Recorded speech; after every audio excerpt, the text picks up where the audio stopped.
The Lavaux is a stretch of 30 kilometers of vineyards by the Lake Geneva here in Switzerland.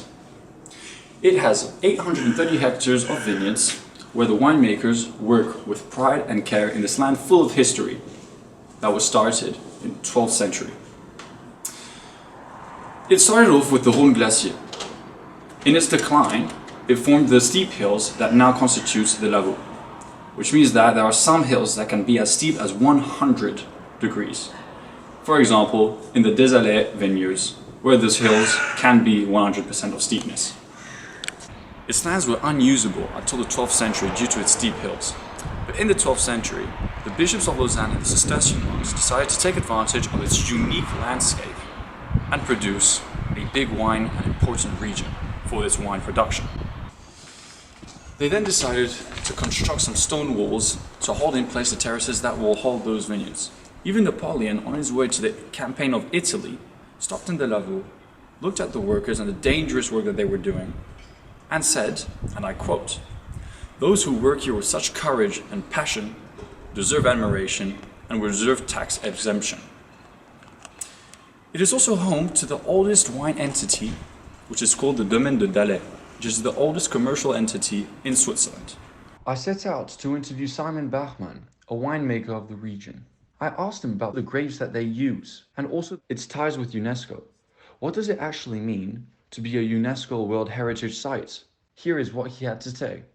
Hi, my name is Simon and I want to talk to you about the grapes in the Lavaux. There are around 30 different types of wine grapes planted here in the Lavaux, but the most famous for this region is the Chasselas. Chasselas has been planted here since the 17th century and covers now more than 1/3 of the Lavaux vineyard. The Chasselas here in the Lavaux will differ mostly in terms of malic acid from other Chasselas you might find in places like Germany. There they call it Gutedel. Our Chasselas will appear milder.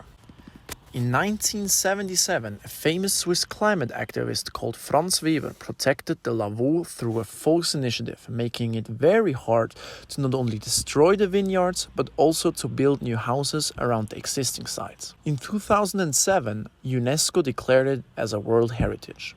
What does that mean? It means that this site must be preserved by all costs from economical pressure, climate change, and natural disasters, making it one of 56 sites in Switzerland from a total of 1,121 worldwide.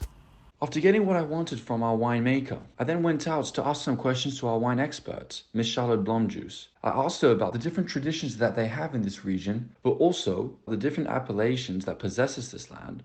Hi, my name is Charlotte and I'm going to talk about the appellation and the traditions of Lavaux. The region has 3 appellations. 2 smaller, Desalais AOC and Calaman AOC, which produce Grand Cru, as well as the main appellation Lavaux AOC. What makes the region of Lavaux so special, aside from its very ingrained tradition, is the soil and climate. The slope of Lavaux includes many different soils. It can sometimes be clay, limestone, or even more stony soils. The different components of the soil can greatly impact the wine taste by giving it a distinctive flavor. The climate of Lavaux is another important factor to the wine's making. In fact, the region is known for its 3 suns: the direct sun, the reflection of the sun in the water of the lake, and the heat stored in all stone walls that releases at night. All of those characteristics are what make the region so unique. It is part of Lavaux tradition for each village to have their own wine cellar. Several evenings a week, as well as every Saturday morning, each of the village winemaker can serve their wine in turn to the visitors and inhabitants. This provides a unique opportunity to meet and discuss with wine growers. The Lavaux also has a unique tradition of care for their vineyard. The many terraces making up the landscape greatly restrict the use of machinery, and most of the work has to be done by hand. In addition to the wine, it is necessary to take care of the walls surrounding the terraces in order to maintain the heritage of the Cistercian monks.